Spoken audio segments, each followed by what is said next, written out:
నమస్తే విధుని స్వాగతం లక్ష్యం సభా జీవితం. రాష్ట్రంలో మరి కేంద్రము కిట్లు సరిగా పంచట్లేదని, ఒకవేళ కిట్లు వచ్చినా కూడా పనిలేని కిట్లు పంపుతున్నాయని రాష్ట్ర ప్రభుత్వం మరి ఆరోపణ చేస్తుంది. లేదు, మేము ఖచ్చితంగా అన్ని కరెక్టే పంపుతున్నాము, ఆంధ్రాని తెలంగాణని అవేవి కాకుండా కరోనా అందరిది సమానమే చూస్తున్నామని కేంద్ర ప్రభుత్వం చెప్తున్న సందర్భంలో హుజురాబాద్లో జరుగుతున్నటువంటి రాజకీయ పరిణామాలు కూడా చూస్తూనే ఉన్నాం. అటు మరి ఈటెల గారు ఎటువైపు అడుగులేస్తున్నారు, బీజేపీ స్తబ్దతగా చూస్తుంది. ప్రస్తుత పరిస్థితులు ఎలా ఉన్నాయి? కరీంనగర్ జిల్లా వైస్ ప్రెసిడెంట్ ఎర్రవెల్లి సంపత్రావు గారు ఉన్నారు. అలాగనే మరి జమ్మికుంట ప్రెసిడెంట్ అయినటువంటి మరి మల్లేష్ గారు కూడా ప్రస్తుతం మనతో ఉన్నారు. వారిని అడిగి ముఖాము కార్యక్రమం చూద్దాం. నమస్తే అండి. నమస్కారం. నమస్తే సార్. నమస్కారం అండి. సో మల్లేష్ గారు, జమ్మికుంటకు వస్తే మరి ఇక్కడ ముఖ్యంగా కూడా ఓటర్లు చాలా తెలివైన వాళ్ళు, మొదటి నుంచి కూడా మెజార్టీ గెలిచే పార్టీలకే ఇసుకుంటూ వస్తున్నారు ఇక్కడ. సో మరి ఈ యొక్క హుజురాబాద్ ఉన్నటువంటి ఈ యొక్క నియోజకవర్గంలో సో బీజేపీ ఈటెలకు ఏ రకంగా మరి అంటే వ్యతిరేకిస్తున్నట్ట, ఒకవేళ వ్యతిరేకిస్తే ఎందుకు ఇప్పటిదాకా కూడా ఇక్కడ మరి దిష్టి బొమ్మలు దహనం చేయలేదు, అంటే కబ్జాలు చేసినటువంటి వ్యక్తి? వాస్తవ పరిస్థితి చెప్పాలంటే ఈటల రాజేందర్ గారికి వారి పార్టీ వేరు, మా పార్టీ వేరు. కాబట్టి మాకు సంబంధించిన వరకు ఈటల రాజేందర్ గారు అవినీతి ఆరోపణలు ఏవైతే ఎదుర్కొన్నారో అప్పటి నుంచి ఇప్పటి వరకు కూడా మా రాష్ట్ర పార్టీ అధ్యక్షుల వారి పిలుపు మేరకు మేము ఏ కార్యక్రమాలు ఆ కార్యక్రమాలు ఖచ్చితంగా చేయడం జరిగింది. ఈటల రాజేందర్ గారు ప్రత్యక్షంగా కానీ పరోక్షంగా కానీ మా పార్టీకి వారికి ఎలాంటి సంబంధం లేదు. కాబట్టి వాళ్ళు ప్రజాశక్తులలో పోయి వాళ్ళు కొట్లాడతారు. మేము కూడా రానున్న ఎలక్షన్లైనా కూడా మేము కూడా కొట్లాడేందుకు సిద్ధంగా ఉన్నాం. ఎందుకంటే గతంలో చూసుకుంటే ఇప్పటికి చూసుకుంటే భారతీయ జనతా పార్టీ రాష్ట్ర అధ్యక్షులు బండి సంజయ్ గారు వచ్చిన తర్వాత పూర్తిగా మారిపోవడం జరిగింది. ఎందుకంటే గత పరిస్థితులకు ఈ పరిస్థితులకు నరేంద్ర మోడీ గారు వివిధ పథకాలు ఏవైతే పెడుతున్నారో ఆ పథకాలన్నీ కూడా ప్రజలు గమనిస్తూ ఉన్నారు.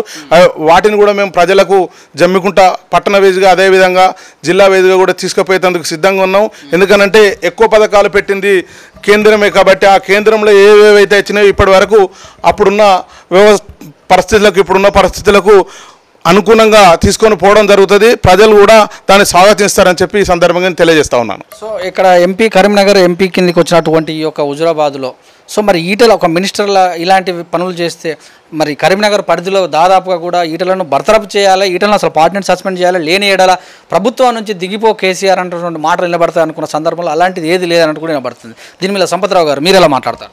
ఒకటండి, ఈటల రాజేందర్ గారికి సంబంధించినటువంటి విషయం పూర్తిగా కూడా టీఆర్ఎస్ పార్టీ అంతర్గత విషయం. భారతీయ జనతా పార్టీగా మేమేమంటున్నామంటే ఈ యొక్క కరోనా మహమ్మారి ఇంత తీవ్రతమైన తరుణంలో ఈ రాష్ట్రంలో ఆరోగ్య శాఖ మంత్రి ఉన్నటువంటి ఈటల రాజేందర్ గారు మరి కాస్త కూస్త ఉన్న మంత్రులు కాస్త కూస్త పనిచేసినటువంటి మంత్రిగా ఈరోజు గుర్తిస్తున్న తరుణంలో మరి ఏదైతే టీఆర్ఎస్ పార్టీలో ఏర్పడే సంక్షోభంలో మరి వారి కొడుకు ముఖ్యమంత్రి పదవికి అడ్డస్తానో లేదంటే కేసీఆర్ పట్ల వ్యతిరేకంగా మాట్లాడుతున్నటువంటి ఒక పార్టీ విషయంలో వారిని ఈ సమయంలో చర్యలు తీసుకోవాలని మేము ఖండిస్తున్నాం తప్ప ఈటల రాజేందర్ గారి పైన వచ్చేటువంటి భూ కబ్జాలు ఏవైతే ఉన్నాయో పూర్తిగా కూడా చట్టపరిధికి సంబంధించిన విషయం, చట్టం దానిపైన దాన్ని చేసుకుని తప్ప దాన్ని ఎక్కడ కూడా మేము స్వాగతిస్తలేము. కానీ ఈ సమయంలో బర్తరాఫ్ అనే దాన్ని మాత్రం తప్పకుండా భారతీయ జనతా పార్టీ వ్యతిరేకిస్తుంది. దీనికి ప్రధానంగా ఈ కరోనా మహమ్మారిని కట్టడి చేయడం కోసం ప్రయత్నం చేస్తున్న మంత్రిని తీసేయడం కొంత భారతీయ జనతా పార్టీ మాత్రం తప్పకుండా వ్యతిరేకిస్తుంది. ఇక రాబోయే రోజుల్లో మరి రాష్ట్రంలో భారతీయ జనతా పార్టీ గతంలో కంటే కూడా రోజు రోజుకు ఈడ దినదినం అభివృద్ధి అవుతున్న విషయం ప్రజలందరూ కూడా మన అందరూ కూడా చూస్తూ ఉన్నాం. గతంలో మొన్న జరిగినటువంటి దుబ్బాక ఎన్నికలు కానీ మొన్న జరిగినటువంటి జిహెచ్ఎంసీ ఎన్నికలు కూడా భారతీయ జనతా పార్టీ గణనీయంగా మనం ఓటు బ్యాంకు కాకుండా సీట్లను కూడా గెలుచుకున్నటువంటి సందర్భం. మరి హుజురాబాద్ నియోజకవర్గంలో కూడా మరి రాబోయే రోజుల్లో పరిస్థితి ఇలా ఉన్నప్పటికీ కూడా మరి భారతీయ జనతా పార్టీ అన్ని రకాల సిద్ధమైంది. మరి ఈ యొక్క ఈటల రాజేందర్ గారి విషయాన్ని ఎక్కడ కూడా భారతీయ జనతా పార్టీ వారికి మద్దతు కానీ వారి వ్యతిరేకంగా ఒకటే మేము క్లియర్ చెప్పదలుచుకున్నాం. ఈటల రాజేందర్ గారు కనుక నిజంగా కూడా అక్రమంగా భూమి సంపాదిస్తే, అక్రమంగా పేద ప్రజల యొక్క భూమి కొల్లగొడితే చట్టరీత్యా దాన్ని చర్యలు తీసుకోవాల్సిందే తప్ప మరి అక్కడ కూడా మేము వారికి మద్దతు చెప్తున్నాం. అలాగని చెప్పి రాష్ట్ర ప్రభుత్వం ఈ ఆడేటువంటి యొక్క రాక్షస క్రీడ మాత్రం భారతీయ జనతా పార్టీ తప్పకుండా ఈ సందర్భంగా వ్యతిరేకిస్తా ఉన్నాం. సో ఒక మాట కూడా వినబడుతుంది, భారతీయ జనతా పార్టీ స్తబ్దతగా ఉంది, ఒకవేళ ఈటల రాజేందర్ స్టెప్ తీసుకొని బీజేపీలోకి వస్తారేమో అని అందుకే విమర్శించట్లేదు అని అంటారు. నిజమేనా? ఒకవేళ అతను వస్తే మీరు స్వాగతిస్తారా? తప్పకుండా అండి. ఈటల రాజేందర్ గారు భారతీయ జనతా పార్టీకి వస్తే మేము స్వాగతిస్తాం. కానీ ఈరోజు ఈటల రాజేందర్ గారు భారతీయ జనతా పార్టీకి వస్తారనే ఉద్దేశంతో మేము స్తబ్దత ఉండని వాస్తవం కాదు. మేము కానీ మా నాయకత్వం అధినాయకత్వం ఒకటే చెప్తా ఉన్నది, ఈటల రాజేందర్ గారు అన్ని అక్రమాలు చేసినట్లయితే అతనిపై చట్టపరమైన చర్యలు తీసుకొని కోర్టులో కేసు నడుతుంది, కోర్టు చూసుకుంటుంది. కానీ ఈటల రాజేందర్ గారి పైన మీ యొక్క పార్టీ అంతర్గత విషయాన్ని ఈరోజు ఈ సమయంలో ఇట్లాంటి కరోనా ప్రభావితం సమయంలో ఇలాంటి రాజకీయ రాక్షస క్రీడను మాత్రమే భారతీయ జనతా వ్యతిరేకించి తప్ప ఈ స్తబ్దత అంటే మేము తప్పకుండా కూడా ఈటల రాజేందర్ అన్యాయాలను వ్యతిరేకిస్తాం.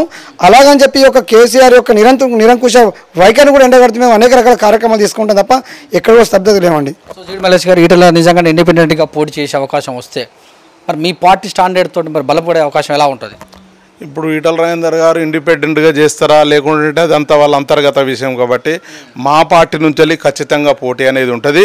మా రాష్ట్ర అధ్యక్షులును సెంట్రల్ గవర్నమెంటు మా నరేంద్ర మోడీ గారు ఏదైతే సూచిస్తారో దాని ప్రకారంగా పోటీలో ఉండేందుకు సిద్ధంగా ఉన్నాం. ఎందుకనంటే మా నరేంద్ర మోడీ గారు ఏ పథకాలు అయితే పెట్టిండో ఆ పథకాలే ముందుకు తీసుకొని పోతే ప్రజలు కూడా చర్చించుకుంటున్నారు. ప్రజలు పూర్తిగా హుజురాబాద్ కాన్స్టిట్యున్సీకి సంబంధించిన ప్రజలందరూ కూడా విద్యావంతులు, మేధావులు, వాళ్ళు ఖచ్చితంగా ఆలోచింపజేస్తారు. గతంకున్న దానికున్న ఇప్పటికున్న దానికి చాలా తేడా ఉన్నది. ఎందుకంటే మనం ఇప్పుడు బెంగాల్లో తీసుకుంటే అప్పుడు మనకున్న సీట్లు చాలా తక్కువ, ఇప్పుడు 73, 78 పైచీలకు పోయినాయి. కాబట్టి ప్రజలు అదే విధంగా ఆలోచిస్తున్నారు. ఖచ్చితంగా మేము పోటీలో ఉంటాం. ఆ పోటీని ఖచ్చితంగా కూడా ఎదుర్కొనేందుకు సిద్ధంగా ఉన్నామని చెప్పి తెలియజేస్తాను. సో రాష్ట్రంలో మరి ఈ నేర్చుతూ ఉన్న సందర్భంలో అటు గంగల కానీ ఇటు ఈటల కానీ వారు మాత్రం ప్రెస్ మీట్ పెడుతున్నారు, అనుకూల వర్గాలు అననుకూల వర్గాలు. కానీ దీనిని మరి భారతీయ జనతా పార్టీ జమ్మికుంట నుంచి అంటే మీ ఒక టౌన్లో ఎలాంటి స్టాండర్డ్ తీసుకునే అవకాశం ఉంటుంది? అయితే వాస్తవంగా ఏంటంటే గంగుల కమలాకర్ గారికిను ఈటల రాజేందర్ గారికి మొదటి నుంచే పడదు కాబట్టి వాళ్ళ పార్టీలో వాళ్ళ అంతర్గత విషయాలు కాబట్టి అవి వాళ్ళే వదిలేసుకొని వాళ్ళ పార్టీలో వాళ్ళకే కుమ్ములాటం ఉంది. కాబట్టి మా పార్టీలో ఖచ్చితంగా కూడా ప్రెస్ మీట్లు అనేటివి కూడా మేము వారు అయిపోయిన తర్వాత కానీ వారు ఉన్న తర్వాత కానీ గతంలో లేని తర్వాత కానీ అప్పుడు ఎట్లయితే ఉన్నదో ఇప్పుడు అదే విధంగా ఉన్నది. మా పార్టీ సూచనలు ఏవైతే అయితేవో మా రాష్ట్ర రథసారథి చెప్పిన విధంగానే మేము ముందుకు పోతాం. కాబట్టి దానిలో భాగంగానే ఈ రకంగా ఉన్నాం. మా రాష్ట్ర రథసారథి ఏదైతే మాకు సూచిస్తారో దాన్ని తూచా తప్పకుండా అమలు చేస్తామని చెప్పి ఈ సందర్భంగా తెలియజేస్తాను. మహారాష్ట్రలో ఒక మినిస్టర్ స్థాయి ర్యాంక్ వాళ్ళు కనుక మాట్లాడితే వాళ్ళని బర్తరఫ్ చేయాలని మరి రాష్ట్రం మొత్తం కూడా మహారాష్ట్రం మొత్తం అతలకుతం చేసినటువంటి భారతీయ జనతా పార్టీ ఎందుకు మరి ఈ హుజూరానగర్లో అయితేనే రాష్ట్ర వ్యాప్తంగా కూడా స్టాండర్డ్ తీసుకోలేకపోతుంది? కారణం ఏమైనా ఉందా? ఒకటండి, మేము ఇంతకుముందు చెప్పినట్టు ఈ రాష్ట్రంలో ఈటల రాజేందర్ గారు నిజంగా కనుక ఒకేలా అక్రమాలకు పాల్పడితే తప్పకుండా చర్యలు తీసుకోవాల్సిందే. కానీ సమయం ఇది కాదంటున్నాం మేము. ఇప్పుడు మన కూడా పాండమిక్ కరోనా కంటిన్యూగా ఉన్నది, 2020 నుంచి కూడా ఇదే జరిగిన సిచ్యువేషన్లో మరి ఈ రాష్ట్ర ప్రభుత్వం ఒకటండి మనకు క్లియర్ కనబడుతూ ఉంది. ఒక 4 రైతులు పోయి కేసీఆర్ గారు అపాయింట్మెంట్ తీసుకొని కేసీఆర్ కాంపిటీషన్ నెక్స్ట్ డేనే మరి పెద్ద ఎత్తున దానిపైన ఆరోపణ చేసి దాన్ని బర్తరఫ్ చేసే విధానం ఏదైతుందో అది సరైనది కాదని చెప్పి భారతీయ జనతా పార్టీ చెప్తా ఉన్నది. స్టాండర్డ్గా త్వరగా నిర్ణయాలు తీసుకోవద్దని ఏమైనా చెప్పే అవకాశం ఉందా మీరు? తప్పకుండా అండి. ఇప్పుడు ఇదంతా కూడా ఒకవేళ నిజంగా కనుక ఈ రాజేందర్ గారు అక్రమాలకు పాల్పడినట్లయితే కేసీఆర్ గారు ఒక కమిటీ ద్వారా విచారణ జరిపిన తర్వాత యాక్షన్ తీసుకుంటే బాగుండేది. రెండోది ఏంటంటే కరోనా మహమ్మారి ఇంత తీవ్రమైన టైంలో మరి దానికి సంబంధించిన శాఖను తొలగించడం ఏదైతే ఇది కరెక్ట్ అని చెప్తా ఉన్నాం. అట్లా అని చెప్పి ఈటల రాజేందర్ గారు అక్రమాలు మేము ప్రోత్సహిస్తున్నాం. తప్పకుండా అక్రమాలు చేస్తే అతన్ని శిక్షించాల్సిందే. అది కోర్టుల నుండి చూసుకుంటే చట్టం చూసుకుంటున్న విషయాన్ని మేము స్పష్టం చేయదలుచుకున్నాం. ప్రభుత్వంలో ఉన్నటువంటి మినిస్టర్ను బర్తరఫ్ చేస్తే కాంగ్రెస్ బీజేపీ భుజాలు తడుపుకోవడం ఏంది? అసలు ఆ పార్టీలో అసలు పూర్తిగా వ్యతిరేకించాల్సి అంటే భూ కబ్జాలు చేసినటువంటి వ్యక్తికి సపోర్ట్ చేయడం వల్ల అంటే ఎంతసేపు ఉన్నా మా పార్టీ నుంచి ఒక వ్యక్తికి స్టాండర్డ్ ఎందుకు చేస్తారు అన్నట్టు కూడా చెప్తారు. ఇది ఏ రాష్ట్రంలో ఎక్కడ కొనసాగలేదు అంటున్నారు. ఒకటండి, మేము ఇప్పుడు కూడా అదే చెప్తున్నాం. ఈ యొక్క టీఆర్ఎస్ పార్టీ కేసీఆర్ గారి కుటుంబం కలిసి ఈటల రాజేందర్ ఒక కక్షపూరితమైన చర్యలు తీసుకునేది ఏదైతుందో ఆ చర్యని ఇప్పుడు వ్యతిరేకిస్తూ ఉన్నాం. ఒకవేళ ఈటల రాజేందర్ గారు కనుక అక్రమాలకు పాల్పడితే తప్పకుండా అతను శిక్షించాలని చెప్పి భారతీయ జనతా పార్టీ స్పష్టం చేస్తూ ఉన్నది.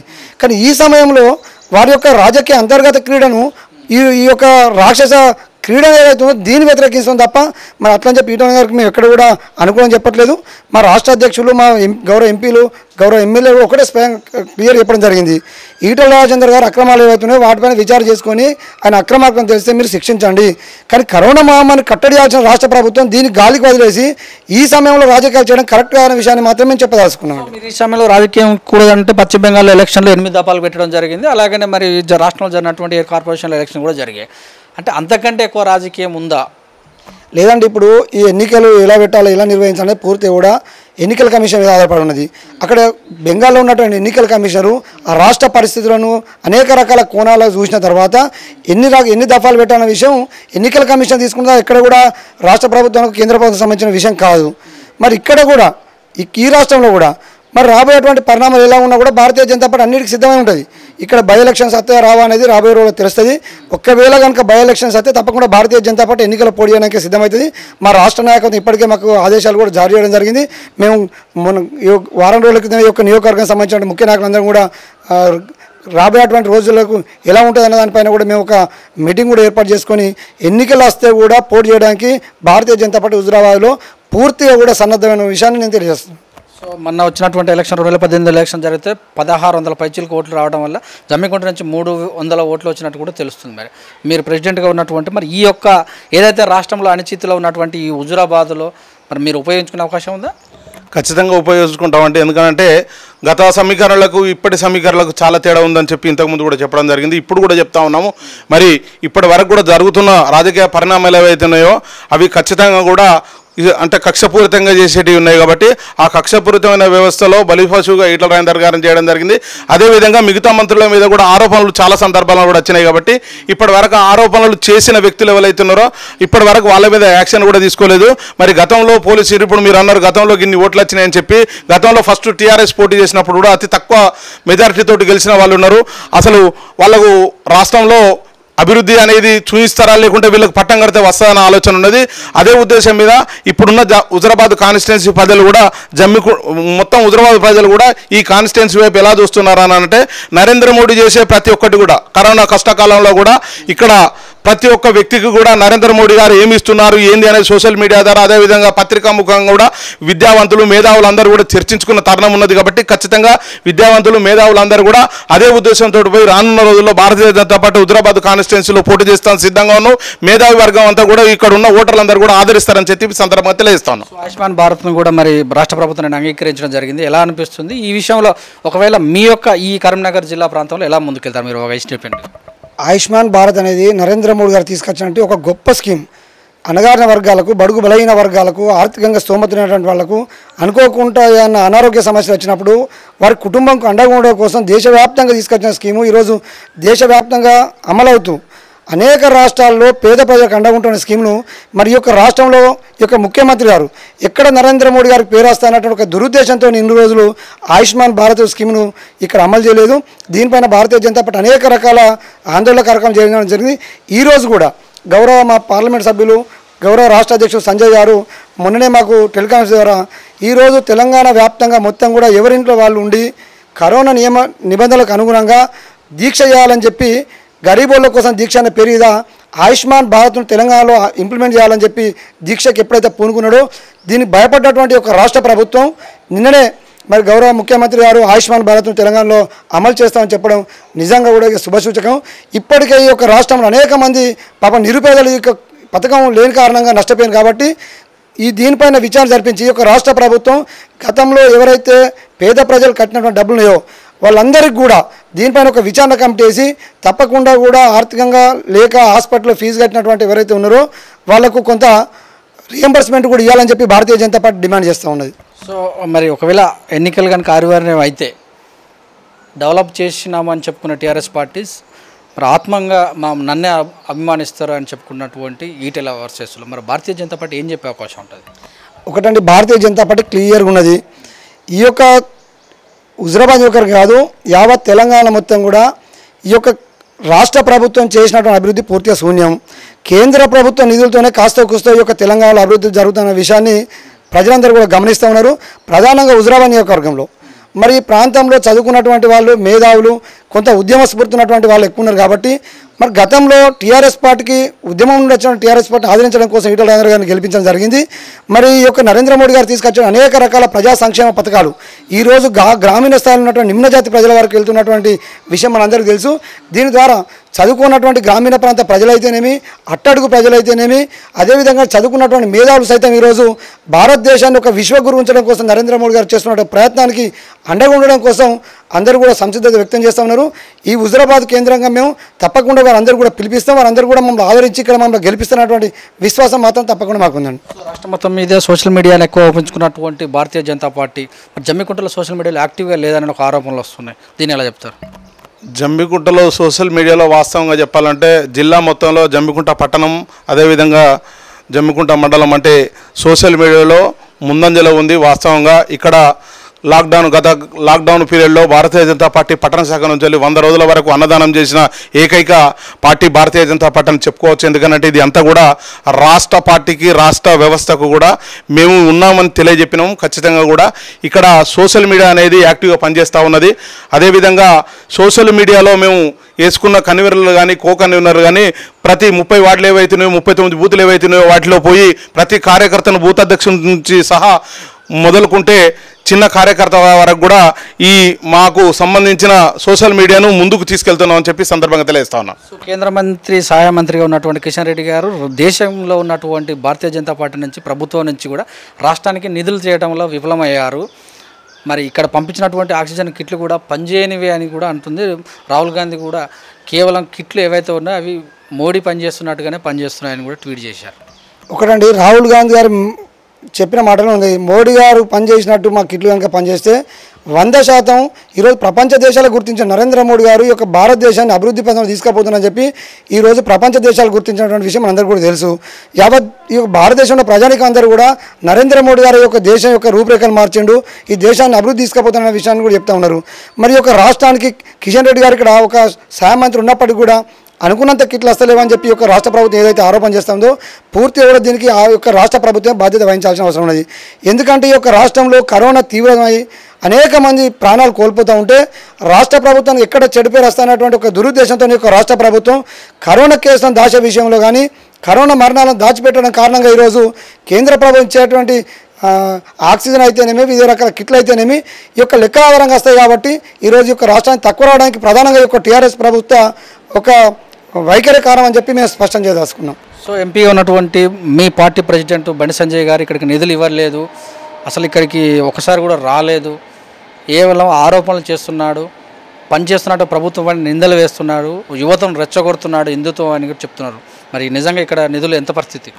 వాస్తవ పరిస్థితి చెప్పాలంటే 200 కోట్ల పైచీలకు వచ్చిన ఏ దాపా వచ్చినా కూడా ప్రతి ఎంపీటీసీకి, అదేవిధంగా ప్రతి సర్పంచ్కి కూడా విలేజ్లలో ఖచ్చితంగా ఎవరెవరికి ఎంత ఇవ్వాలని చెప్పి ఎంపీ గారు మరీ పిలిపించుకొని ఫోన్ల ద్వారా ఇవ్వడం జరుగుతూ ఉన్నది. అదేవిధంగా బండి సంజయ్ గారు రాలేదు అనేది వట్టి మాట. ఎందుకంటే గతంలో ఏం జరిగిందో మనం చూసినాం. వినోద్ కుమార్ గారు కనబడటం లేదని చెప్పే ఆలోచన కొద్దే ప్రజలు బ్రహ్మరథం బట్టి బండి సంజయ్ కుమార్ గారు గెలిపించారు. అదే ఉద్దేశం మీద పాదయాత్రలు చేసి ప్రతి గ్రామాన్ని తట్టి తనకున్న టైంలో జమ్మికుంట పట్టణానికి వచ్చి ఇక్కడ ఒకరోజు నైట్ బస చేసి కూడా కార్యకర్తలను ఉత్తేజపరిచి ప్రతి వార్డులో తిరిగి అందరినీ పలకరించిపోయిన వ్యక్తి బండి సంజయ్ గారు. ఎందుకంటే రాష్ట్ర అధ్యక్షుడు అయిన తర్వాత కూడా జమ్మికుంట పట్టణానికి రావడం జరిగింది, ప్రతి వార్డులో తిరగడం జరిగింది, ప్రతి ఒక్క వ్యక్తిని కూడా పలకరించడం జరిగినది. బండి సంజయ్ గారు ప్రతి క్రమంలో చిన్న చిన్న కార్యక్రమాలకు కూడా జమ్మికుంటకు రావడం జరుగుతుంది, జమ్మికుంట పట్టణ ప్రజలకు అందరికీ కూడా కలవడం జరుగుతూ ఉన్నదని చెప్పి సందర్భంగా తెలియజేస్తా ఉన్నాను. Sir thank you very much. Thank you. Okay, thank you, నమస్కారం. ఇదని మరి ఈరోజు మరి హుజూరాబాద్లో జరుగుతున్నటువంటి రాజకీయ అనిశ్చితిలో భారతీయ జనతా పార్టీ నుంచి కరీంనగర్ జిల్లా వైస్ ప్రెసిడెంట్ ఎర్రబెల్లి సంపతరావు తోటి, అలాగనే జమ్మికుంట టౌన్ ప్రెసిడెంట్ జీడి మల్లేష్ గారితో మనం ఈరోజు ముఖాముఖి కార్యక్రమం చేశాం. వారు అన్నటువంటి విషయాలు ఏంటంటే కేవలం టీఆర్ఎస్ పార్టీ చేసినటువంటి వైఫల్యాలను ఈ కరోనా పాండమిక్ సీజన్లో తప్పించుకుంటందుకే ఈటల యొక్క డ్రామా తీసుకురావడం జరిగింది. వాళ్ళు నిజంగానే ఆయన మీద చేయాలనుకుంటే ఇంత అడావిడిగా చేయవలసిన అవసరమే ఉంది. కేవలం కొడుకును మరి అందలం ఎక్కించడానికే చర్యలు తీసుకుంటున్నారు. జమ్మికుంటలో మరి బండి సంజయ్ గారు గతంలో రావడం జరిగింది, ఇప్పుడు కూడా నిధులు కూడా ఇవ్వడం జరుగుతుంది, టౌన్ ప్రెసిడెంట్ కూడా చెప్పడం జరుగుతుంది. చూస్తుండే with news cameraman శ్యామ్తో me Suresh Dandu, Jammikunta.